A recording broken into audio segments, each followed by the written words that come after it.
A partir de agora, o Uninotícias está no ar. O nosso telejornal é feito pelos alunos de jornalismo da Universidade Federal de Rondônia. E vamos aos destaques dessa edição.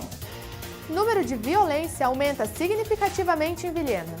Violência doméstica também vem aumentando nos últimos anos. O rio Pires de Sá está doente por causa do desmatamento e destruição de suas margens. Em Pimenteiras do Oeste, o rio Guaporé também sofre com a falta de cuidado dos turistas. Educação ambiental nas escolas promove projeto de hortas orgânicas. E a gente ainda vai conhecer a história de um homem que ganha vida através do romance nas noites vilhenenses. Esses e outros assuntos você confere a partir de agora no Unir Notícias.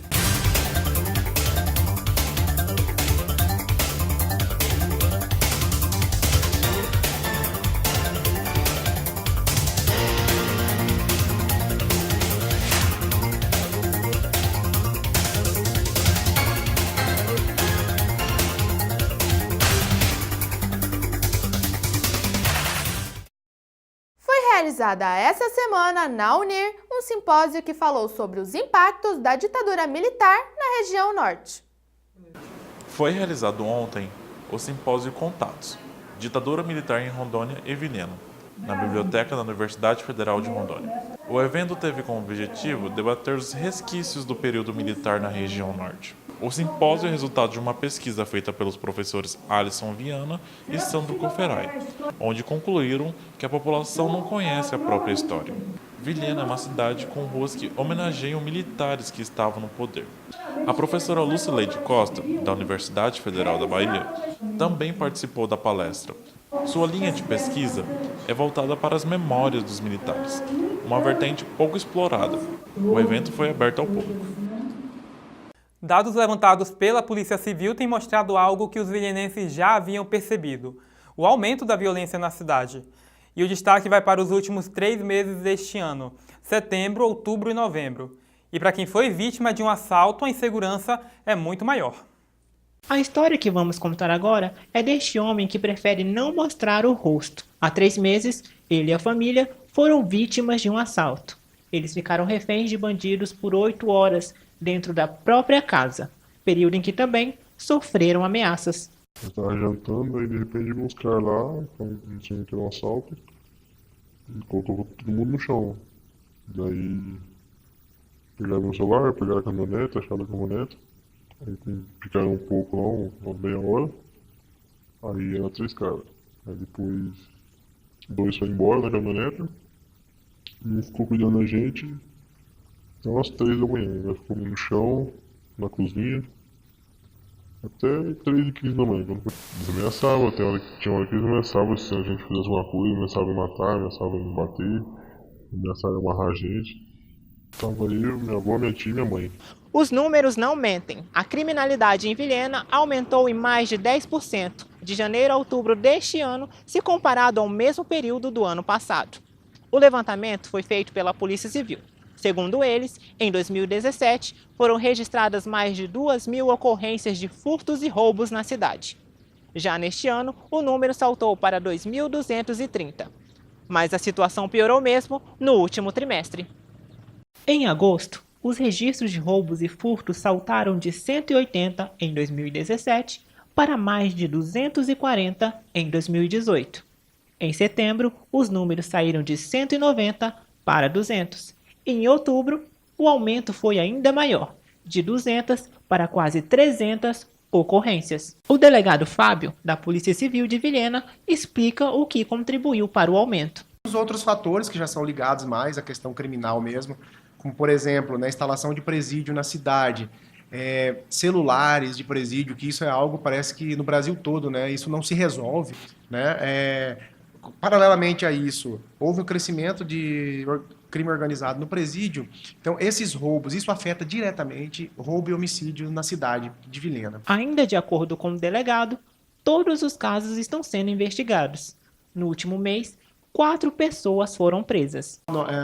Nós já detectamos que há uma rede como eu falei para vocês, da organização criminosa, né? Essa organização criminosa acaba sustentando essa rede de contato entre eles aqui na cidade e eles realmente estão conectados. A arma utilizada num crime, muitas vezes, ela é alugada para outros, que para outros, e isso vai...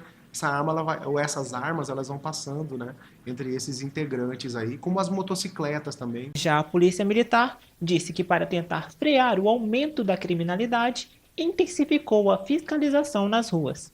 Mas a população também pode colaborar. Do seu celular num lugar seguro, né, e ficar atento ao que se passa à sua volta, né?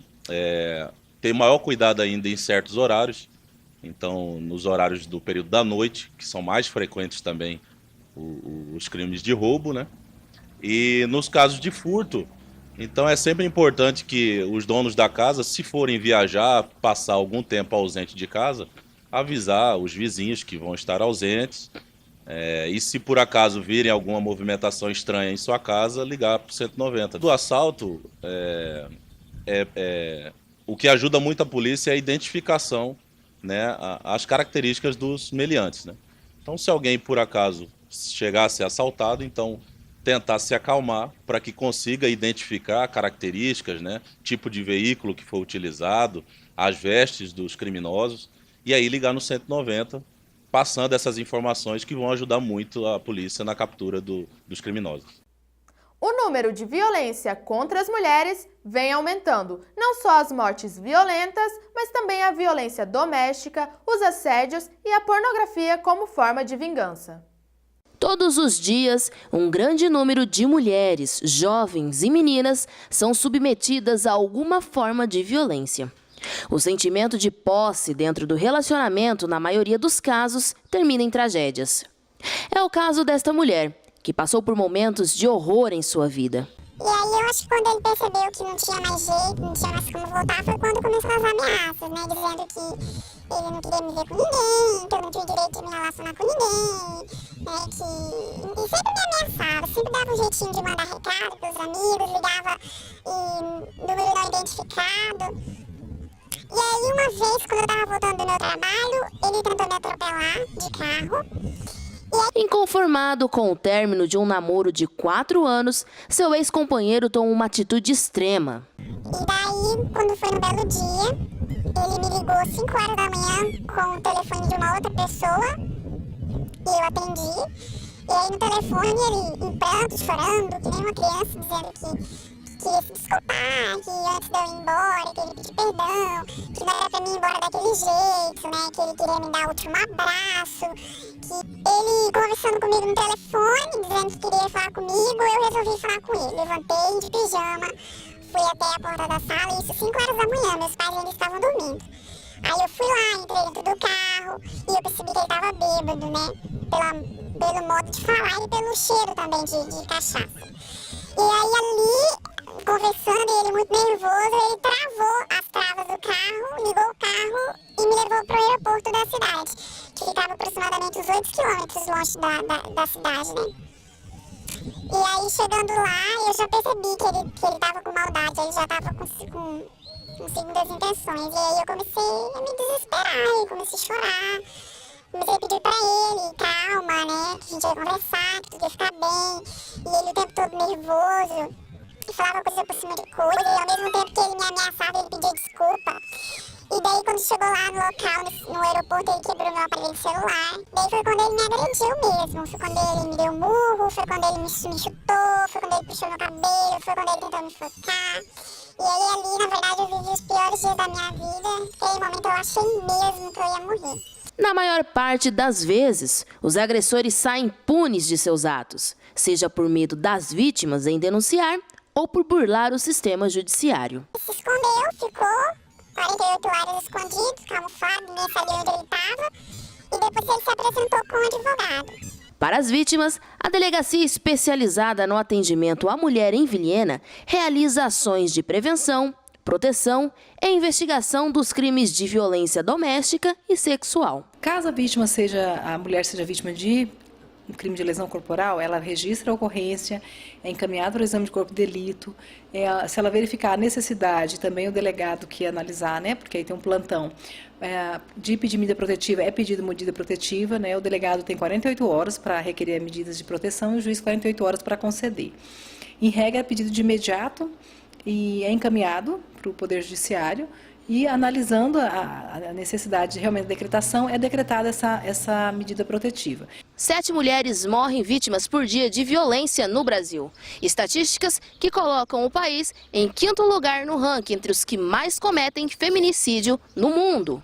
Esses são dados levantados pelo Mapa da Violência no ano de 2015. Bater, mutilar e espancar são algumas das agressões cometidas contra a mulher. Mas elas não ficam restritas só a isso. A gente fica com trauma, né? Porque naquela época eu não sabia o que era violência psicológica, hoje eu sei.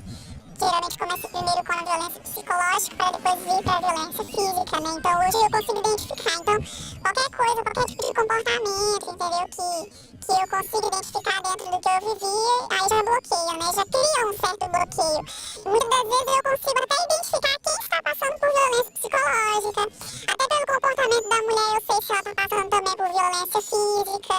Então a gente que já viveu isso na pele, a gente consegue ver as coisas assim de forma diferente. A gente consegue identificar algumas coisas. Se você sofrer qualquer tipo de agressão, não se cale. Denuncie. Basta entrar em contato com a Delegacia de Atendimento Especializado à Mulher. Seja física, seja psicológica, seja sexual, ela tem que vir registrar a ocorrência e buscar ajuda. Por quê? A tendência é que a violência venha a progredir. Então, de uma difamação ou de uma ameaça passa para uma agressão física e muitas vezes culmina no homicídio. Ela tem que vir registrar a ocorrência, ela vai ter o amparo, medidas de proteção, se precisar ser abrigada, tem a casa-abrigo, tem o serviço social que é gratuito, ela recebe assessoramento psicológico sem nenhum custo. Por quê? Ela tem que verificar que não é só ela que sofre essa violência, seus filhos também sofrem. E aí, quer dizer, é uma reprodução do que estão presenciando. E aí as crianças têm dificuldades na escola, se tornam crianças também agressivas. E se chegar ao ponto de ocorrer um homicídio, eu falo que a criança, os filhos vão ficar órfãos de pai e mãe, porque o pai vai preso, vai ficar foragido, e a mãe, né, realmente não vai ter retorno. Ainda nesta edição você vai ver. Escolas de Vilhena começam a implantar hortas com produtos orgânicos. E depois do intervalo, os cuidados durante um temporal e os perigos com os raios. E casos de bicho geográfico preocupam pais e atingem crianças que brincam em locais contaminados.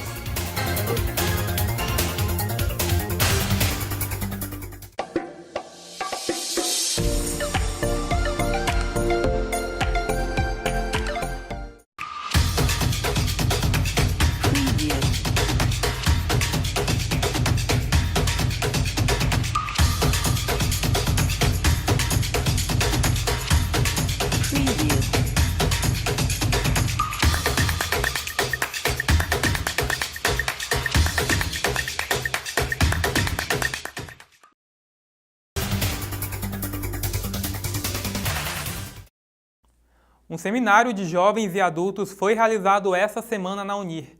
Com a participação de acadêmicos, alunos do EJA e a comunidade em geral, o seminário Diálogos com Paulo Freire, da Teoria à Prática, teve como objetivo refletir o método de educação adotado pelas instituições de ensino. Paulo Freire é considerado patrono da educação brasileira e seu modelo foi adotado em escolas do mundo todo. Ele é o 3º autor mais lido sobre educação. A chuva traz vida para as colheitas, mas às vezes vem seguida pelos raios, que assustam por revelar a potência da natureza. De acordo com o INPE, Instituto Nacional de Pesquisas Espaciais, em 2017, Rondônia foi o 6º estado com maior índice de raios. A repórter Aline Alves entrevistou um tenente do Corpo de Bombeiros e falou sobre os cuidados durante um temporal. Nessa época do ano, as chuvas são constantes e, com ela, na maioria das vezes, sempre vem acompanhada com raios. Para saber quais precauções devem ser tomadas, estamos aqui com o Tenente Jonas. Então, Tenente Jonas, caso a pessoa esteja na rua e uma chuva com raio se inicia, o que ela deve fazer? Olá, bom dia, Aline, né?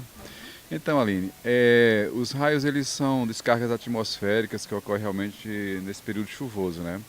A primeira coisa que a pessoa deve fazer é procurar um anteparo, porque o raio ele sempre vai atingir o ponto mais alto, não interessa se é uma pessoa, né? Se for no caso no campo aberto, a pessoa tem que procurar um anteparo o mais breve possível, porque o raio ele vai atingir o ponto mais alto, ou de uma estrutura, até mesmo uma pessoa. Às vezes até um guarda-chuva que você está com ele pode chamar o raio, porque ele vai procurar um local para descarregar. Então, é procurar um anteparo, uma cobertura. Árvore não é bom procurar, porque ele também cai nas árvores. Então, uma cobertura como uma construção, um toldo, alguma coisa nesse sentido. E qual a probabilidade da pessoa ser atingida com um raio? Elas são bem raras, né? Na verdade, a porcentagem é bem pequena, a probabilidade da pessoa ser atingida por um raio. No entanto, não está isento de que isso ocorra. O importante é isso. Começou a ouvir os trovões, as descargas acontecerem, procurem um anteparo e tente se proteger debaixo de alguma cobertura, porque pode acontecer, né? A gente sabe vários casos que já ocorreram com descarga de raios que geralmente são fatais. Então é procurar um anteparo no primeiro momento para realmente se proteger. E o que fazer e o que não fazer em caso de um acidente com raio? Bem, depois da descarga ocorrer, quando ocorre a descarga atmosférica e a pessoa é atingida, geralmente a pessoa não resiste. Devido à força do raio ser tão grande, tão forte, realmente as pessoas não resistem. Então não tem muito o que se fazer. Se chegar a pessoa ainda estiver com os sinais vitais, estiver com vida, o primeiro passo é levar para um hospital. Geralmente tem que levar direto para o hospital e lá tentar ver com os médicos se eles conseguem reverter a situação. Mas na maioria dos casos são fatais.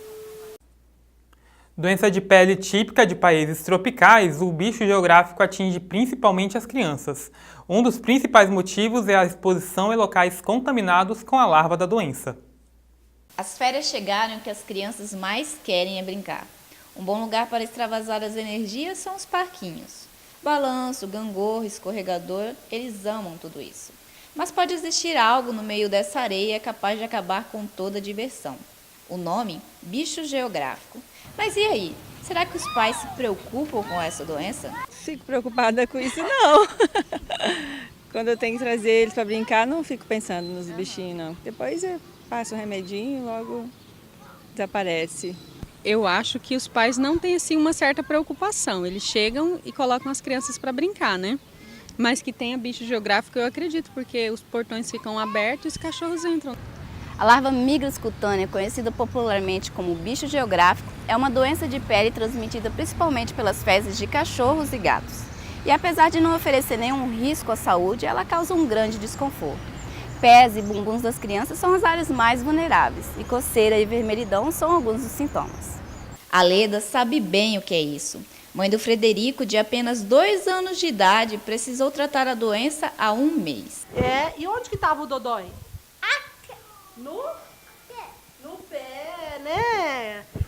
Coçava. Tava coçando o pezinho? Mostra como é que você coçava, assim? Gosto muito de brincar na areia, né? E aí acaba que uma vez ou outra acaba tirando o sapato. E aí ele brincou, na verdade, na cidade em vários lugares. E aí um dia, um domingo, a gente viu que ele estava coçando muito o pé, começou a ficar muito vermelho. E aí a gente resolveu levar no médico, né? Porque a coceira foi aumentando e a mancha vermelha foi aumentando também. E aí a gente levou no médico e aí ela viu que era um bicho geográfico, né? Esse pediatra disse que o bicho geográfico recebe esse nome porque deixa um rastro no corpo, parecido com um mapa. Na maioria das vezes, o próprio corpo consegue eliminar a larva, porém é importante procurar um tratamento. Eles não conseguem atingir o intestino humano, então ficam na pele e o tecido celular subcutâneo, fazendo essas caminhadas, esses túneis, não? E esse é o quadro clínico, não? Às vezes eles se infeccionam, não? Fazem infecção, fazem quadros de alergia também. Nós falamos agora de poluição do meio ambiente. Além de não jogar lixo no chão, nós também temos que cuidar da nossa floresta. O rio Perijiçá corta a Vilhena por vários pontos. Inicialmente ele fazia parte da vida dos moradores, mas com o desenvolvimento da cidade, o rio ficou de lado, colocando em risco suas matas ciliares. E uma das saídas para a preservação seria o projeto de renovação da margem do rio, que cada vez mais está ameaçado. A dificuldade de Ana Oliveira em abrir esse caminho é para mostrar o rio que passa atrás de casa. Olha esse rio, que eu fiz Há muito tempo atrás o rio era limpo. Os moradores lavavam roupas e bebiam da água dele. Atualmente não dá para fazer isso. Que eu não gosto nem de vir aqui na beira do rio, mas eu venho porque eu tenho muito amor por esse rio. E é uma coisa que a gente, sabe, a gente quer ver limpo.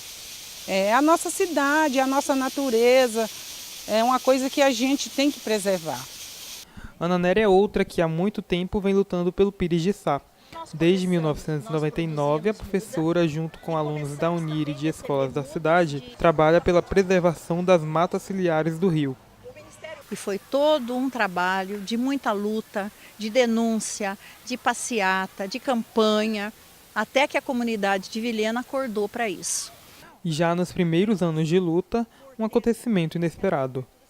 Já no ano de 2000, os alunos um dia foram visitar as nascentes do rio Pires de Sá e qual não foi a surpresa? Tinham lavado um caminhão de piche numa das nascentes que ainda existiam, porque a maioria já tinha desaparecido.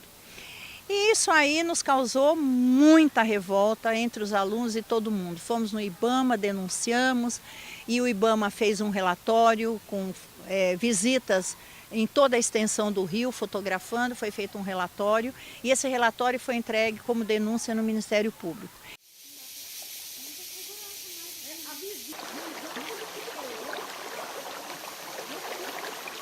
E a prefeitura na época foi condenada a pagar R$1.000 de multa por dia por não ter feito nada pelo rio. Quem fez isso foi a construtora da duplicação da BR-364 que lavou esse caminhão de piche dentro da nascente. Segundo o Ana Oliveira, a prefeitura entrou com um projeto de canalização do rio, mas a proposta não agradou os moradores. Na época que teve, saiu que ia canalizar o rio, eu mesma fui lá. Eu falei, eu vou brigar, enquanto eu morar aqui, enquanto eu existir, tiver fôlego de vida, eu vou lutar por esse rio. Então eu fui lá, eles me mostraram o projeto, que o projeto era a canalização fechada e que ia ser pista de ciclismo aqui. Foi assim que eles me falaram.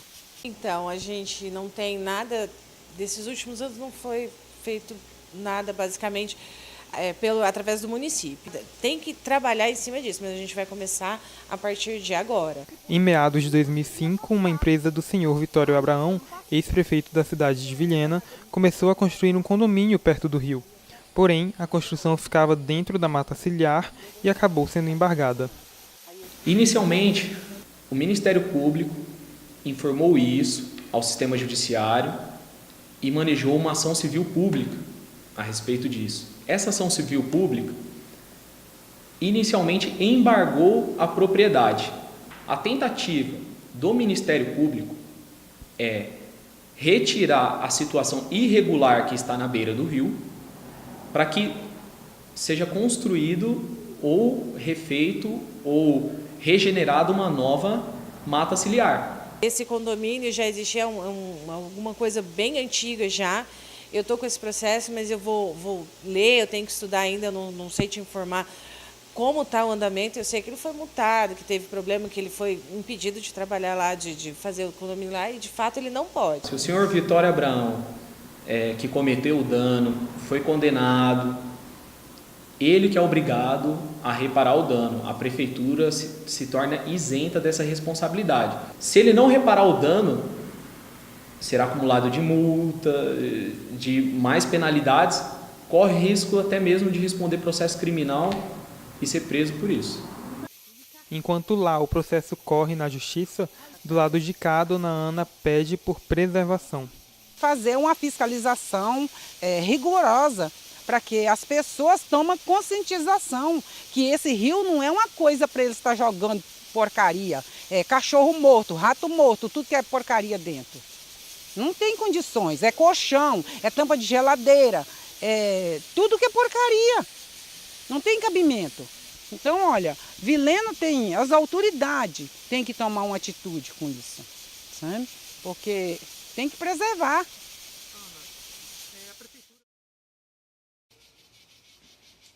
Na companhia dos cachorros, há quase 40 anos morando perto do rio, no centro de Vilhena, Dona Ana tem medo de sair daqui sem ver uma melhora pelo que tanto luta. É muita tristeza, sabe? Eu chego a pensar assim, será se um dia eu vou morrer e não vou ver nada disso aqui feito? Por tantos anos que eu já moro aqui. Então é muito triste, né? Não tem cabimento. Os peixinhos nadar.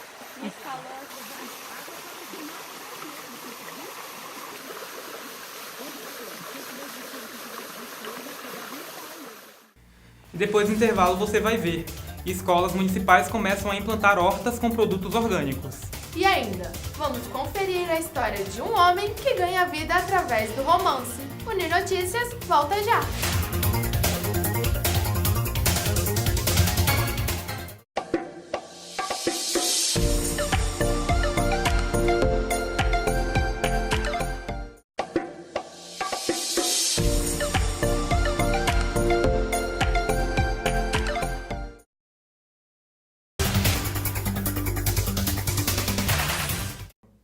Encerra no próximo dia 12 as inscrições para o 3º Festival de Monólogos e Breves Cenas do Teatro One Kabuki. Serão oferecidas oficinas, seminários e além de várias apresentações teatrais. O festival vai ser realizado na Biblioteca Monteiro Lobato do dia 13 a 15 de dezembro e podem se inscrever pessoas com mais de 15 anos. Os interessados devem entrar no endereço do blog que está aparecendo na sua tela. Em Vilhena, algumas escolas resolveram plantar hortas com produtos orgânicos para auxiliar na alimentação dos alunos. A ideia é plantar um pouco de tudo. Alface roxo, almeirão, tomate cereja e abobrinha, essas são algumas das frutas e hortaliças que podem ser encontradas na horta da Escola Municipal de Ensino Fundamental Senador Ronaldo Aragão, que fica no bairro de São José, em Vilhena. O espaço de cultivo foi criado há quase um ano. Aqui estão plantados 30 espécies diferentes. A ideia é melhorar a alimentação dos alunos com a introdução de alimentos saudáveis. A horta na escola, na nossa escola, ela surgiu devido ao número de lixo que era acumulado na escola. Então a produção de lixo era muito grande. E a gente trocando ideia aqui com o funcionário da escola, que era um guarda noturno aqui na época, e aí quando foi um final de semana ele nos surpreendeu já com os primeiros canteiros, já utilizando realmente esse lixo. Para manter a horta sempre em produção, todos os dias uma turma é escalada para adubar, plantar e cultivar as hortaliças. A horta foi uma experiência legal, porque a gente aprendeu várias coisas, tipo, a couve é importante, a couve tem muita vitamina, a couve faz bem para a saúde. A gente pode colocar osso seco, daí a gente coloca nela para crescer mais rápido. Tudo que é plantado lá na horta vem para aqui, na cozinha da escola. Todos os dias, as cozinheiras vão lá e colhem o que vai ser utilizado no cardápio do dia, os alunos podendo comer o alimento fresco e melhor, sem agrotóxico. A gente tiramos aqui da horta mesmo, não tem agrotóxico, são bem preparados e todos os dias a gente tira da horta. E assim as crianças se alimentam muito bem. Hoje mesmo nós fizemos salada de alface, tudo bem. Nós fizemos filé de peixe que veio e está vindo também a sobremesa, a gente servimos maçã. Já no outro lado da cidade, no bairro Jardim América, a escola Marcos Donadão também resolveu dar início ao projeto. Os canteiros estão sendo feitos de garrafa PET. Os alunos ainda trabalham na preparação da terra. Eu ajudei carregando, como é que eu posso dizer, aquelas terras ali, apoiando os litros, plantando e molhando. Está sendo bem legal, porque tipo assim, no mesmo tempo que a gente está na aula, a gente está aprendendo bastante. Na horta também a gente aprende bastante, a gente está desenvolvendo mais, né? Aqui, o projeto está sendo encabeçado pelo professor de ciências. Ele disse que o projeto auxilia no aprendizado dos alunos. O que vocês fazem aqui está ajudando a participação dele em sala de aula, o desenvolvimento dele em sala de aula, ser mais participativo, conversar mais, até em relação à disciplina que eu dou, que é matemática, geografia, ciências, para eles está ajudando demais, porque eles tiram daqui a prática, leva para a teoria e da teoria traz para a prática. Hoje as crianças estão indo cada vez mais cedo para a creche ou escola e passam mais tempo por lá. Comer é algo importante para crescer e se manter saudável. A lancheira é uma ótima forma de saber o que seu filho está comendo, mesmo quando ele não está por perto de você. Em um mundo rodeado de fast foods e doces chamativos nas prateleiras, os pais estão se preocupando cada vez mais com o que seus filhos estão consumindo. O perigo está quando não estão por perto. e isso normalmente acontece nas escolas. A nutricionista Mari explica a importância da boa alimentação. A alimentação saudável é muito importante para o desenvolvimento e crescimento dessa criança, que passa por várias fases, né? A etapa lá que a gente tem desde o crescimento materno, que são os primeiros 1000 dias da criança, que é desde a concepção até os 2 anos, que é uma fase muito importante, que é a de introdução alimentar, e depois a fase pré-escolar, que também é a fase imprescindível que se cuide de hábitos saudáveis. A Anne também se preocupa com o que seu filho come e prefere mandar o que ela mesma faz. Eu acho que cada vez a gente vai se preocupando mais, né? Porque temos muitos produtos embalados, né? E eu vejo bastante desembale menos e descasque mais. Então eu procuro sempre incentivar ele a comer produtos mais naturais para ter uma saúde legal. E você faz a lancheira do seu próprio filho? Faço assim todos os dias. Procuro sempre colocar, né, as coisinhas que eu mesmo faço, um bolinho, frutas, suco. As crianças também se preocupam com o que estão comendo e levam suas lancheiras. Mas é claro que às vezes dá vontade de comer alguma besteirinha, como disse Maria e Isadora. O que você normalmente leva para a escola para comer? Sanduíche. Sanduíche? E esse sanduíche é feito do quê? Alface, tomate, presunto e queijo. Bolo, fruta. E quem que faz a sua lancheira? Minha mãe. Sua mãe? Sim. Você também gosta de comer outras coisas que não sejam saudáveis, assim, salgadinho, refrigerante? Refrigerante não muito, mas salgadinho eu gosto. Gosto. Sim, eu só gosto de beber guaraná, mas salgadinho eu gosto. Do quê? Salgadinho eu gosto. Salgadinho, Eu gosto de cebola. Cebola. Uhum. E você que ainda tem dúvidas sobre o que fazer para a lancheira escolar, procure o nutricionista de sua preferência, que acompanhe seu filho nessa fase de crescimento. Mas enquanto isso, fique com algumas dicas do que pode ser preparado. Bom, agora eu vou estar ensinando vocês a como montar 3 opções de lancheiras, contendo os 3 grupos alimentares, são dos carboidratos, das proteínas e das vitaminas e minerais. Então aqui eu trouxe um bolinho, que é um bolinho funcional, é um bolinho integral, que não leva açúcar, foi adoçado com uva passa. Esse aqui é um mini quibe, enriquecido com cenoura e abobrinha.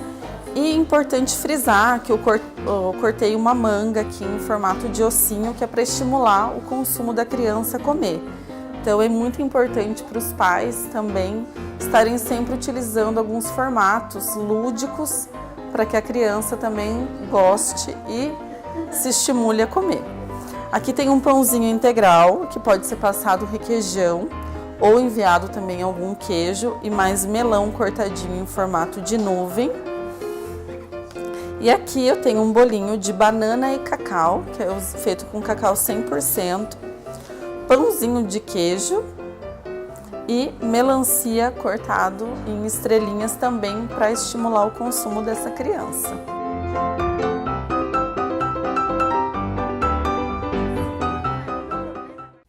Quem é que não gosta de passar um fim de semana à beira de um rio, pescando e contemplando a natureza?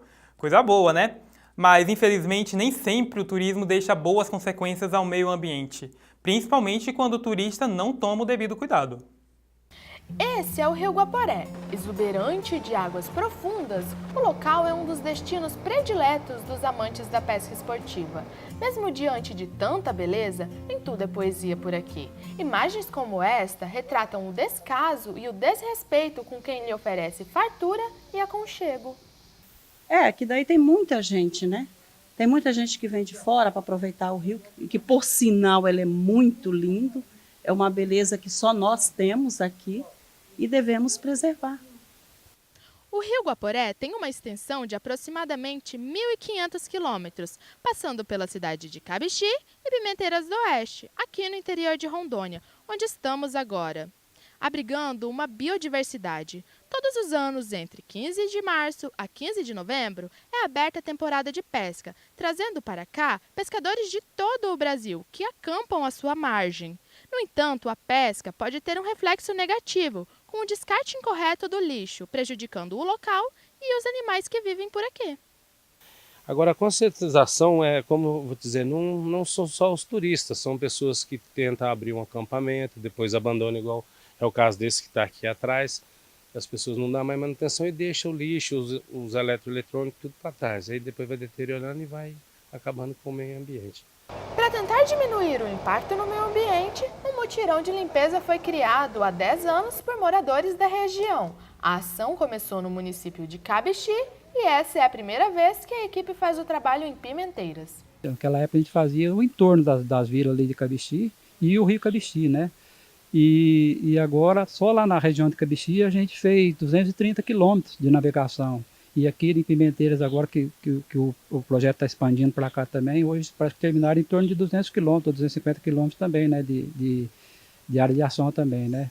Então, está crescendo e a ideia é essa mesmo. Agora, eu gosto sempre de frisar, tá, que mais importante do que catar o lixo do rio é a gente conscientizar as pessoas através desse mutirão. A ideia de preservar o Rio Guaporé, aos poucos, atraiu grandes parceiros. Nos últimos 2 anos, essa cooperativa de crédito resolveu aderir ao movimento. Além de ajudar na coleta do lixo, esse ano confeccionaram placas de incentivo à preservação. Nós criamos uma campanha para dar visibilidade e ampliar o trabalho destes voluntários.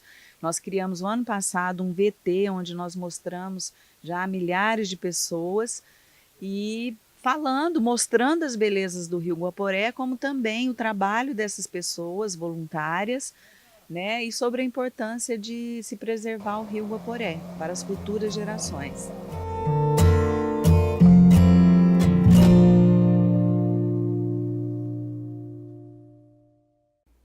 Nós vamos conhecer agora a história de um homem que ganha vida vendendo flores nas noites vilhenenses. Martins Flores começou a vender rosas para pagar a beca de formatura. Formado em pedagogia, ele estava desempregado, começou a vender as rosas e deu certo. Vindo de Pimenta Bueno, o objetivo era iniciar as vendas junto com o Dia das Mulheres do ano passado, mas acabou ficando um pouquinho depois. Uma semana depois do Dia das Mulheres vai fazer 1 ano que eu vendo as rosas. E eu pretendo continuar. Hoje, somente as rosas me mantêm. Eu consigo sobreviver com as rosas. Não fui para a sala de aula. Tudo começa longe da cidade, no plantio de flores. Martins compra as rosas de Dona Claci, que cultiva elas em estufas na sua chácara. O cultivo demora 30 dias, desde o broto até o florescer das rosas. Alguns pés têm quase 1 década. A gente tinha outras plantas, outras flores, né? Mas daí a gente optou só por rosa mesmo. Vai fazer 10 anos agora, acho que esse ano. E a gente plantou, né? As primeiras muda e agora já tem alguns que estão morrendo e está plantando de novo, né? Plantando mais.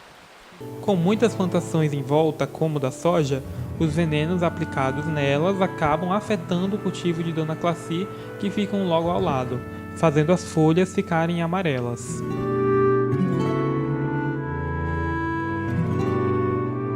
O plantio de rosas fica a 3 quilômetros da cidade e o Martim leva 1 hora de bicicleta para chegar. Por aqui, mais de 12 mil plantas são cultivadas. A maioria delas são de rosas brancas, mas a que mais vende é a tradicional rosa vermelha. Chega a noite e é hora de vender. Martins leva suas rosas pelos bares e restaurantes da cidade. Nessa lanchonete a noite não foi boa, mas como em todo comércio, há dias bons e dias ruins. Com as vendas, ele consegue comprar alguns móveis de casa e pagar o aluguel. Além das rosas, Martins também lê cartas de baralho, mas isso começou por incentivo dos clientes. Uma vez eu fui fantasiado de cigano e as pessoas começaram a me perguntar se eu lia as mãos. Eu falei, não, eu leio o baralho.